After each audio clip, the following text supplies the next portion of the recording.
Welcome to the Better Behavior Show with Dr. Nicole Beurkens, best-selling author, psychologist, nutritionist, and mom, where we'll be discussing ways to improve your child's attention, anxiety, mood, and behavior with simple strategies you can use right now. The following discussion is for educational purposes only and not intended to diagnose or treat any disorder. Please do not apply any of this information without first speaking with your doctor.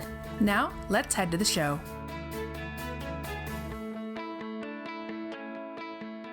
Hi, everyone, and welcome to the show. I'm Dr. Nicole Beurkens, and today I am excited to have Trudy Scott as my guest. Trudy is a nutritionist, and she and I have been colleagues and friends for several years now. And I'm really excited for her to be here to talk about her work in the realm of anxiety. And, so many of your kids with behavior challenges and other kinds of issues, anxiety is at the root of that. And so I thought it would be great to have her come on and talk about her experience with anxiety, the specific, really practical ways that she approaches that. And I know she's going to have lots of different information that you probably haven't heard before that will be really helpful. Trudy is a food mood expert, a certified nutritionist who's on a mission to educate and empower anxious women so they can find nutritional solutions for their anxiety and stress. She's known for her expertise in the use of targeted individual amino acids, the social anxiety condition pyroluria, and the harmful effects of benzodiazepines. Trudy is the author of the Anti-Anxiety Food Solution, How the Foods You Eat Can Help You Calm Your Anxious Mind, Improve Your Mood, and End Cravings. And she's the host of the Anxiety Summit, now in its 4th season. Trudy's passionate about sharing these powerful nutritional tools because she experienced the results firsthand, finding complete resolution of her anxiety and panic attacks. Trudy, welcome. Thanks so much for having me, Dr. Nicole. And it's really fun to be here. I remember you interviewing me when I was first starting out, and then I've interviewed you on the Anxiety Summit. So it's really great to be able to share our expertise like this. I'm excited to be. It is, and I'm so excited that you agreed to come on because I think so many parents struggle with anxiety with their children and even for themselves and haven't been exposed to a lot of the options that are out there for addressing anxiety. Typically, if your child is anxious or you're experiencing anxiety and you talk to your healthcare provider about that, it's like, well, here's a prescription or go get some counseling. And while certainly those things can sometimes be helpful, most people don't understand that there's this whole array of specific targeted nutritional kinds of solutions that can be helpful. So I'm really excited to dive into that. And I'd love for you to share your story about this because you have a really personal connection to the topic of anxiety and how you got into this whole field in the first place. So can you share a bit with people about that?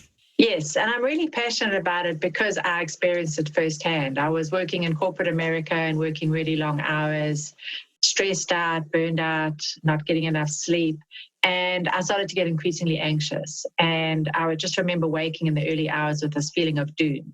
Something is going to happen. And I had no reason to be feeling like that. I became more socially anxious. I didn't even enjoy family gatherings. And then I had some panic attacks. And I remember that first panic attack, I had no idea what it was. And I just thought I was going to die. I couldn't breathe. I felt clammy. I felt shaky. I felt nauseous. I felt terrible and I had no idea what it was. And I had a few more after that. But I remember, getting on the internet. Well, I passed out because I was so exhausted. My husband spent the whole night on the internet trying to figure out what this was and what we could do. And because of my upbringing in South Africa, I knew that there was something biochemical going on. I didn't quite know what, but I had grown up eating real whole food and not going to the doctor a lot. And I started to look for nutritional solutions or natural solutions. I first went to a nurse practitioner and then I worked with a naturopath. And I started to see that I had this perfect storm of factors that were actually biochemical. There was no trauma, there was no psychological impact. It was just biochemical. And it was low zinc, it was low GABA, it was low serotonin, it was gluten issues, it was adrenal issues, it was a mouthful of amalgams that was, poisoning me with mercury. I had switched to a vegetarian diet. So I had all of these things that I call this perfect storm. I was going through perimenopause, so my hormones were changing, and that was having a huge impact. I discovered I had low progesterone, I had estrogen dominance, I had all of these factors, but long story short, once I addressed those underlying causes, my anxiety and panic attacks went away. But as you can hear, with mercury toxicity and with gluten sensitivity and leaky gut and the resulting nutritional deficiency, those take a long time to address. I was fortunate in discovering the amino acids, and we're going to talk about those today. And using GABA was my lifesaver. Using an amino acid like GABA, for example, gave me relief right away. And now I was able to deal with all these underlying factors, which took a long time to address. At the time, I didn't have this 9-step approach that I use with my clients. I was kind of figuring it out as I was going, so it took a little bit longer. But now I use this approach with my clients. And I work primarily with women, and someone who's listening to this for their child might think, well, how can this help my child? But a lot of the women that I work with have anxiety, and then their children may also have anxiety. And if it's a biochemical reason, the underlying cause may be similar. As a mom, you may have issues with gluten, and your child may have issues with gluten, which can trigger anxiety and panic attacks. If you've got low GABA, your child might have low GABA. So I'll work with the moms with using these amino acids as supplements and some of these other underlying factors that we need to address.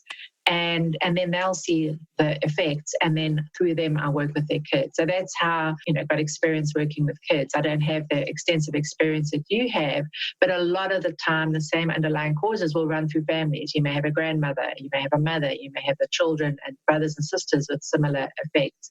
And long story short is, with the amino acids, with making all those nutritional changes, I no longer have anxiety, I no longer have panic attacks. And when I go to an event, I'm considered a social butterfly. I like to, mingle and I feel very comfortable in social settings. So there is solutions, and sometimes it can take a little bit longer to get to those solutions, but finding that root cause is so powerful.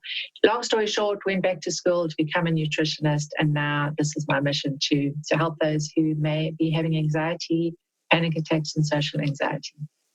Yeah, it's so great. And I think that so many of us have had a personal connection to the kinds of things that we're dealing with, right? Whether it's for ourselves personally, and that spurred us to go back and get more education and do some of that, or experiences with our kids. And I think it's really helpful for people to understand the personal connection that we have. We know what these things feel like, right? We know what it's like in your case to struggle with the anxiety and how that affected you. And so I think that personal connection is so important. And I really appreciate what you said about the fact that there can be a lot of underlying conditions, whether it's with anxiety or, really any of the things that I talk about with families, whether it's kids who have autism or ADHD, or, they just have a diagnosis of anxiety disorder, depression, things like that. Often there are several underlying issues that need to be addressed. But what I think is so cool about the amino acids and those targeted aminos is, as you said, you can get relief pretty quickly. And I think particularly in the case of anxiety, which I see across the board with kids with behavioral challenges, whether they're diagnosed with things or not, anxiety is such a driving force for a lot of the challenges that kids experience. I think that the fact that these can work quickly is really helpful. And as you said, it helps to take the edge off. It helps to reduce the symptoms, so then we can more effectively address all of the underlying things. Because often I'll have parents say like, oh, you want me to change the diet and do all these things. Like, I just feel so overwhelmed. My kid's having so many issues. I don't know how we're going to do any of that. And when we can use things like targeted aminos to help take the edge off the symptoms for the parent and the child, it makes all of that other stuff more doable, I think. Absolutely. Yeah, because as you say, making those dietary changes are hard. There's the addictive component, there's the social aspect, and if you can make those changes, especially with children, so there's not this fight, firstly, and then with moms, this willpower, and I'm, white knuckling it, and I'm getting through this.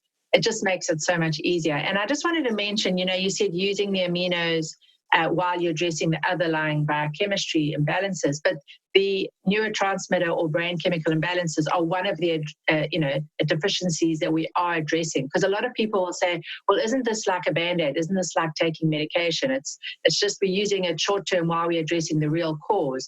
But some of those real causes, that like gluten sensitivity, can lead to low serotonin, or having poor digestion and low zinc status can contribute to low GABA levels. So we are fixing something in the short term, but we're also addressing one of the root causes. So I think that's an important clarification for people to realize. That's a great point.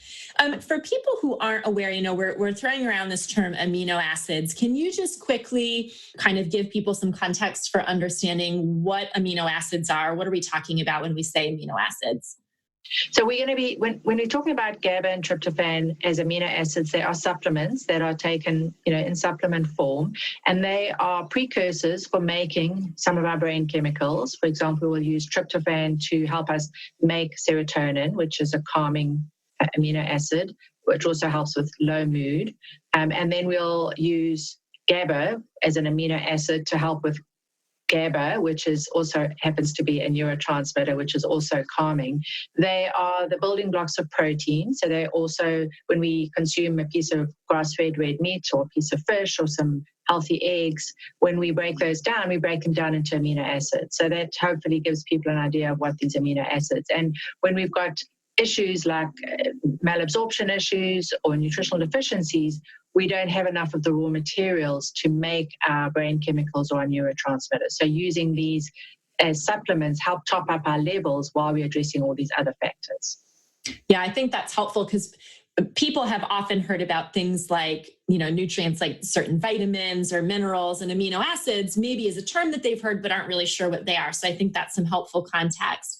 So you talked a bit already about how when it comes to kids, you often start with moms because your population tends to be, adult women. And so you kind of start with moms and then, go to the kids.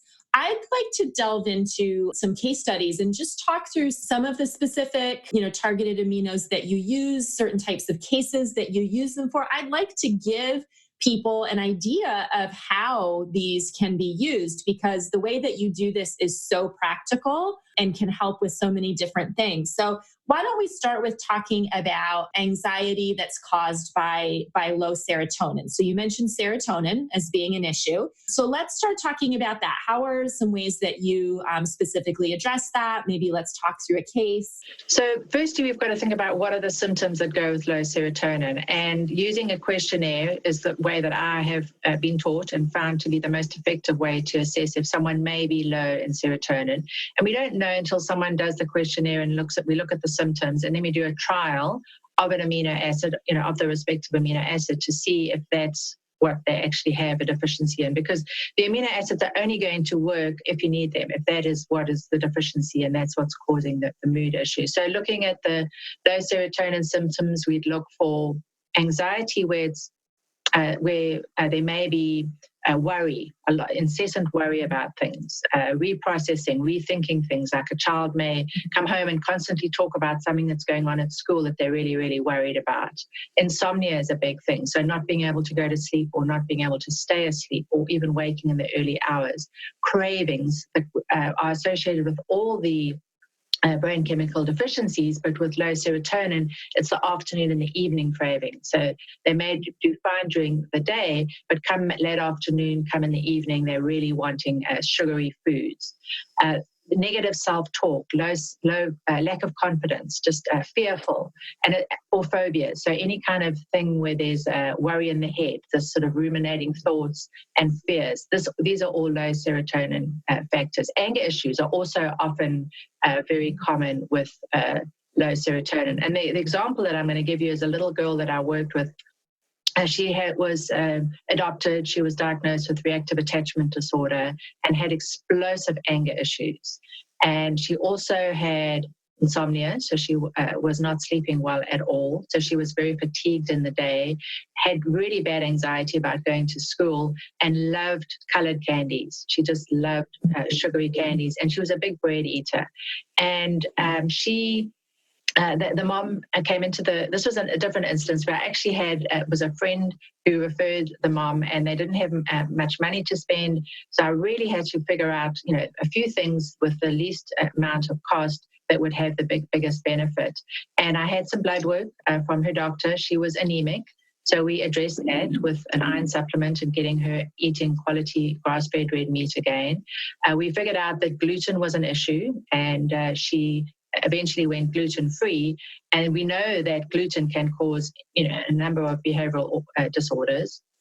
One of them being low serotonin because of the malabsorption issues and the damage to the gut. But what we found out that serotonin was a big factor for her. And the way we found out is that I had, asked the mom some questions, and it was very obvious with the anger, the insomnia, the anxiety, and the sugary cravings, that it was likely to be low serotonin as a factor. So we wanted to do a trial of one of the amino acids. So in the office, I was talking to her about the fact that she loved candies and she loved bread. And I said, how would you feel about giving it up? And she was fuming with me. And she was in a swivel chair and she turned her back to me and she didn't want to talk about it. So I got an idea from her mom on how serious her symptoms were. And I said to her, she still had her back to me, how about trying this amino acid? It's called tryptophan. It's 100 milligrams, and it's a chewable, and it doesn't taste pretty bad. How about trying it and seeing, and then we'll talk a little bit later. Don't worry about what I said earlier. So I gave her 100 milligrams of chewable tryptophan, and this is a nice one to use with kids because it's a nice small dose. We want to start low with kids. She happened to be 11 years old, and it was a nice starting dose. And she chewed this tryptophan. And within 5 minutes, she turned around, smiled at me and said, I think I can do it. I'm ready to do it. And it was amazing. Just these 3 interventions completely turned this little girl around. She went gluten-free. We got her iron levels up, and she started to use tryptophan.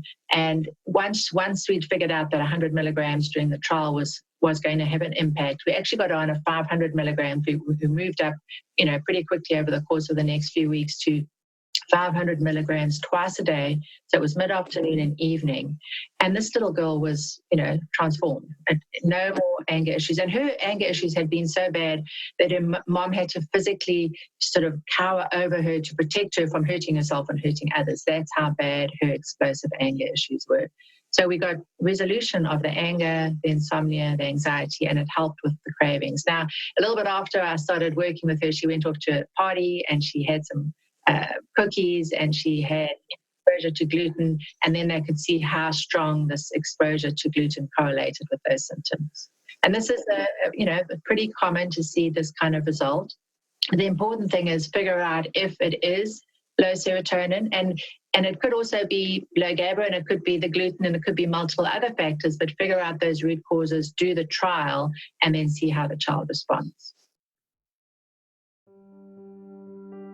If you have a child who's struggling with attention, anxiety, mood, learning, or behavior issues, and you want to try to understand what's at the root of those struggles, then I've got a resource that will help. My Digging Deeper workshop will help you understand the common underlying causes and contributors to these issues in kids. Why is that important? Because most treatments focused on surface level behaviors or covering up symptoms. But for real lasting change, you need to address the actual root causes. This workshop applies to kids of any age, and it doesn't matter if your child has no diagnosis or a lot of diagnoses. I'll show you the 12 main areas you need to look at to identify why your child is struggling. Each section gives you specific things to consider, investigate, talk about with your providers, and take action on. Now, this is not a course about how to treat all of these things. It's about helping you hone in on what's really going on to contribute to the behaviors and the challenges. This is key because if you don't know what's actually going on, you can't put together a treatment plan to properly address it. It'll save you time, money, and energy by knowing what you need to be focusing on. And I know many of you don't have access to a practitioner in your area to help you with this, so I created this workshop for you. You can watch the videos or listen to the audios at your convenience, and they're divided into sections that are brief. There's some handouts, and I've also included a resource guide so you can learn more about the issues you discover are relevant to your child and specific treatments that may help. I've heard from many of you who have gone through the workshop that it helped you uncover issues no one ever told you about and that you had no idea could be contributing. This is life-changing for you and your child. Go to drnicoleworkshops.com to get all the information. That's drnicoleworkshops.com. I can't wait to hear how it helps you. Yeah, and I would say in my experience too, when you do the trial in the office, you can see some kind of shift pretty quickly. Sometimes it's not as dramatic as what, that little girl experienced, but in general, I find that if we observe carefully, the parent and I observe carefully, you can see even, something as simple as an affect change in how their face looks, or something different about their communication, or just you can see something shift in a positive direction that lets you know, okay, this amino acids seemed to have some sort of beneficial impact, on them. And if not, then that's not the right solution. Then we look to, something else. But I love how these are easy to try quickly and to assess, if there's any kind of response. So tryptophan is one option, or one that you look to for the low serotonin type of anxiety. Just can you give some example? What are some of the other aminos that may, be connected to low serotonin for people? 5-HTP is another one. I tend to start with tryptophan just because I've had good results with it and because it's closer to being a food. And there is some research showing, one study that shows that 5-HTP can raise cortisol levels. And one of the other possible root causes of anxiety could be high cortisol. So we just got to be a little bit careful with that. And then with children, where they sometimes can't really communicate how it's affecting them, with adults, too much 5-HTP can cause a wired, tired kind of feeling where someone may feel a little bit revved up. And although we can, observe children, sometimes it's a little bit hard for them to give us that feedback. But that being said, if I've worked with a mom and she's done well with 5-HTP, I have found that the 5-HTP has worked well with the child. And that may not be always the case because, there can be many factors with the mom. It could be the hormonal factors or something else that she's been exposed to. But generally, that is the situation. And it's nice then because the mom knows how it's affected her, and then she can translate that when she's working with the child. Yeah, I find that really helpful too. Like you said, often there's some of those shared genetic or even environmental factors, and what works for one can often work for the other. I've had that go both ways because I tend to treat children first. Often then I'll have parents, after a little bit to say, I've really struggled with that too. Do you think what you're doing, with my child, do you think the tryptophan, might be helpful to me? And it is, I think, so often the case that what works for one can work for the other too. Yeah, I'd love for you to talk a little bit. You mentioned in doing the in-office trial, you mentioned like using the chewable tryptophan. Can you talk a little bit about the trial that you do? Because I think sometimes people might think, so I just, can get a capsule and swallow it. And while we do use capsules for these, there's a different way to do it when we're trying it out. Yeah, when we're trying it out, doing it chewable or sublingually is the best. So either opening up a capsule if it's powder and if it's a 500 milligram capsule in the instance of tryptophan, using less than that for a child, and then holding it on the tongue or chewing it if it's the chewable.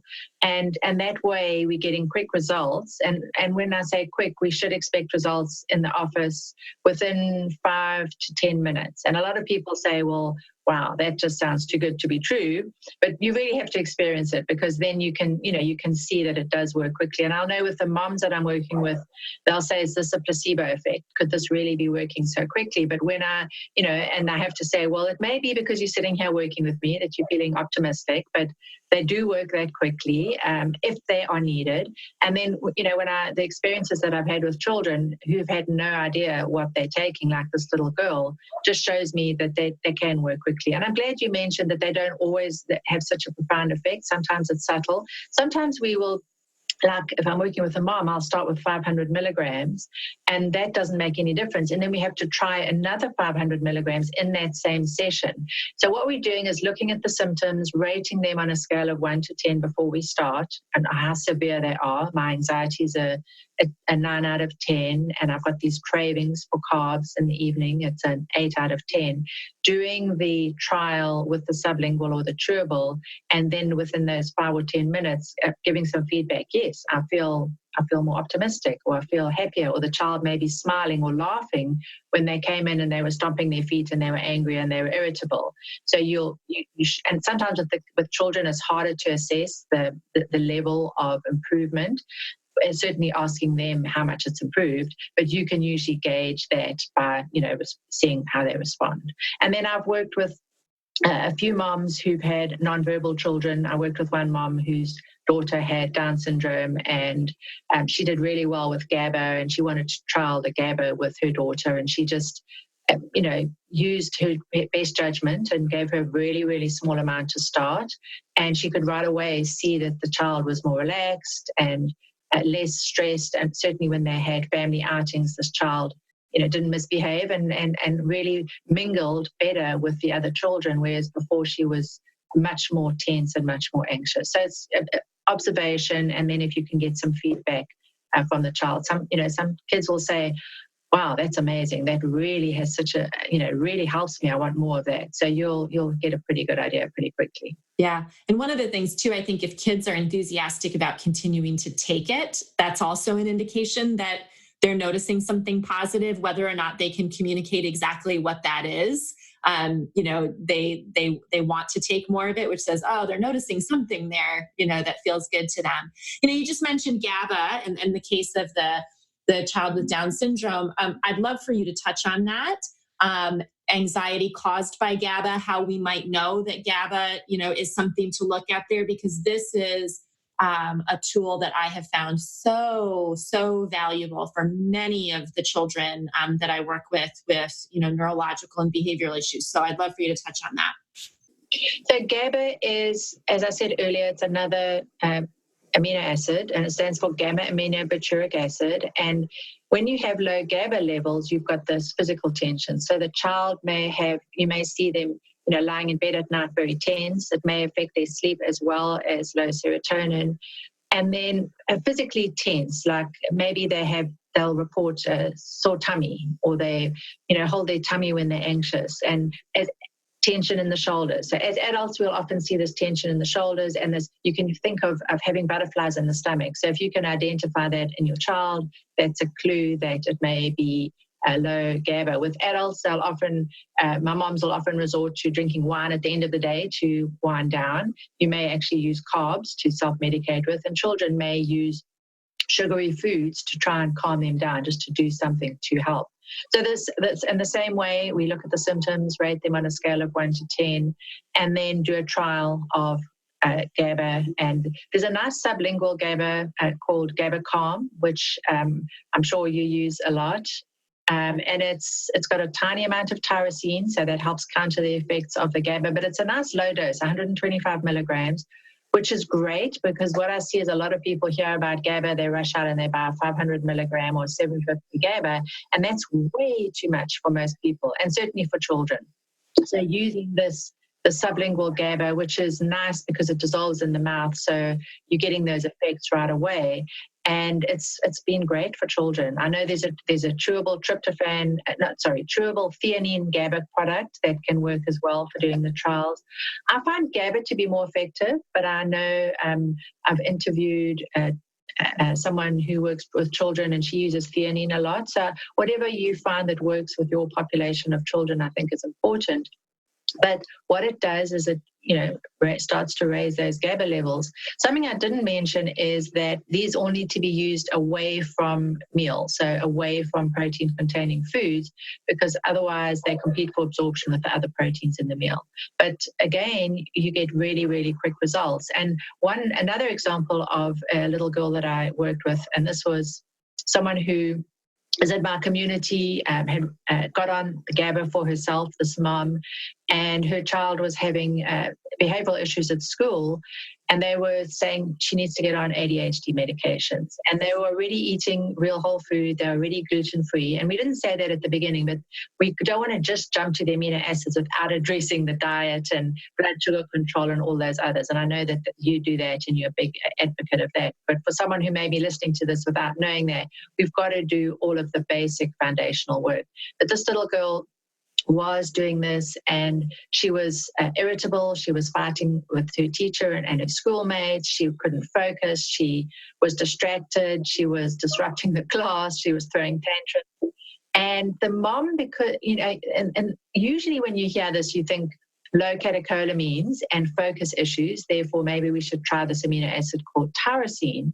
But the mom, because she had low GABA issues and did so well on GABA, she thought, well, this may be an anxiety issue that we need to deal with GABA. And she actually shared her story with me, and then I wrote it up on the blog.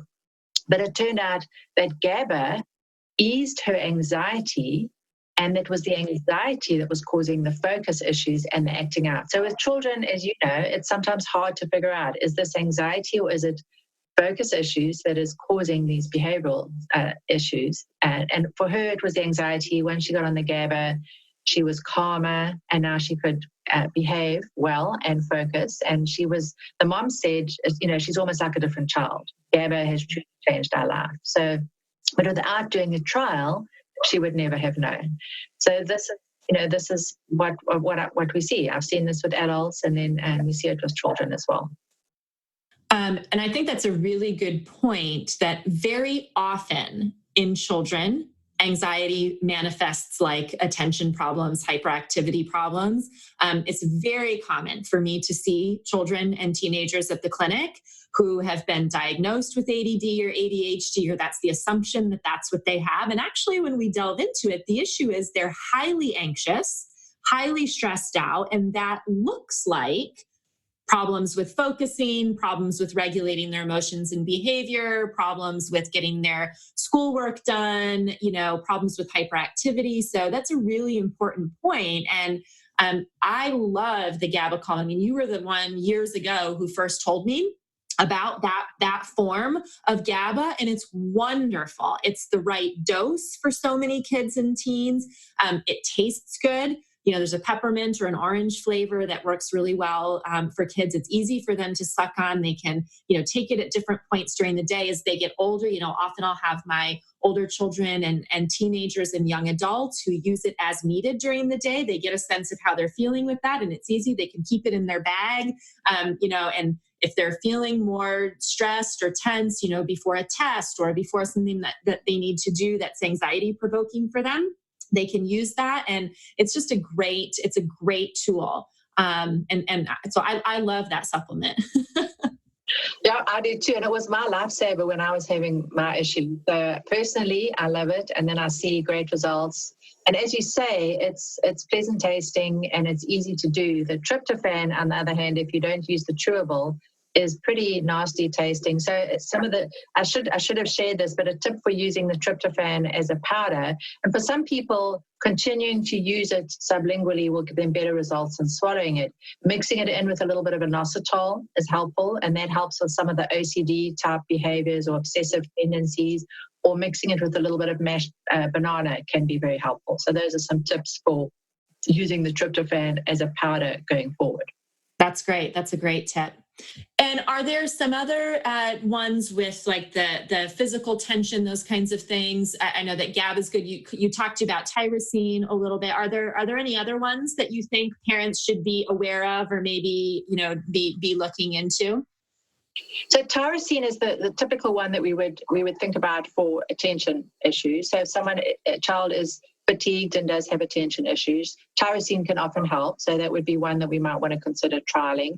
The other one that can be very helpful, and you talked about this right at the beginning, with carb cravings and sugary cravings and maybe bread cravings, is certainly if you've got a child that is only eating carbs and only eating dairy and not eating nothing else, and the thought of them having to give that up, and you're going to think about the performance that's going to go on in the home, is if it's an emotional connection to the food and it's related to low endorphins, there's an amino acid called DPA, D-phenylalanine, which is an amino acid that in a roundabout way raises endorphin levels because it affects how these endorphins are broken down. So it destroys the enzyme that helps to break down endorphins, and in that way it raises our endorphin levels, so we have this feeling of comfort and reward and pleasure. And when you've got low endorphins, then you are drawn to certain foods because they're in a self-medicating kind of way, they give you that pleasure and that reward.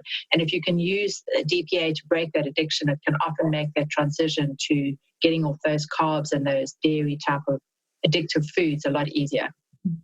Yeah, and I've seen that happen, especially in kids who seem to want a treat all the time for everything, or it's like the way that they get themselves motivated is by, I'm going to be able to have, this treat or this carb or this sweet, that I want. And then there can be such an addictive pattern there for many kids, for adults too, but for many kids. So I'm glad that you mentioned that one. This is so helpful to give people an overview of the connection between these various amino acids and the types of symptoms their kids may be experiencing, to give them some starting points for looking at that. And certainly, just some things to be talking with their practitioners about or gathering more information about. One of the many things I love about you is that you have such a wealth of resources available online for people. So we don't have time to get into everything tonight. We've just covered the tip of the iceberg with all this, but I do want you to share with people, where can they find more information from you online? You've got this amazing blog. If they want to access more about this, where can they find you? How can they do that? Thanks. My book, The Anti-Anxiety Food Solution, covers all 9 steps. So it talks about the diet. Thank you. Mine is all dog-eared, and it's a well-used book. I recommend it to people very often.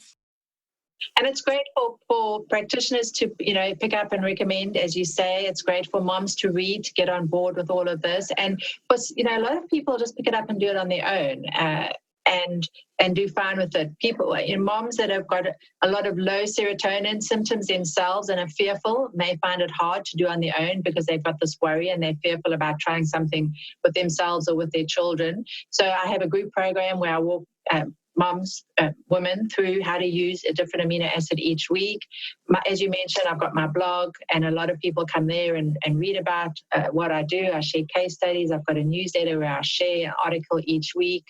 And then the Anxiety Summit, which you were on, is a great resource where I've interviewed other practitioners on the amino acids that we've talked about today, and various other underlying biochemical causes of the what can trigger some of the anxiety. And now I've just launched the Anxiety Nutrition Institute at last, where I'm teaching practitioners on how to use the amino acids, because the more practitioners we have using these amino acids, the better results we're going to get, because they have such an integral part in so many different types of practices. And it's so wonderful that you are using them in your practice. And if we can get more people doing your kind of work using them, I think it's going to really make such a big difference. Because as you said at the beginning, a lot of people with children with anxiety or them having anxiety, they'll go to the doctor, they'll be offered a medication, or they'll be offered therapy, and they're not told that there's any other option. So having this kind of information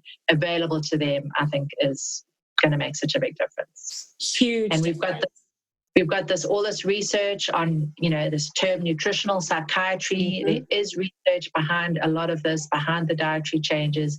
We just need to get it available and into the hands of practitioners who can then, share this with their patients and clients. Absolutely. And you have played such a big role in just spreading the knowledge about anxiety and related conditions and the nutritional aspects of that. And so I really want to encourage people to go to your website, to read a lot of the case studies, to just get more information about this, bring it to your practitioner, try some of the things yourself if you feel comfortable, or find a practitioner, who can help you with these things, because it can make such a profound difference for kids. So Trudy, thank you so much for spending this time with us and sharing your knowledge. I really appreciate it. Thanks so much, Dr. Nicole. It's really great to be here, and I welcome the opportunity to share this. Thank you. Great. We'll see you all next time. Thanks. Thank you for listening to the Better Behavior Show with Dr. Nicole Beurkens. Leave a review on iTunes and share this episode with your friends. Visit drbeurkens.com to ask any questions for an upcoming episode, post comments for today's show, and sign up to receive weekly updates. That's drbeurkens.com.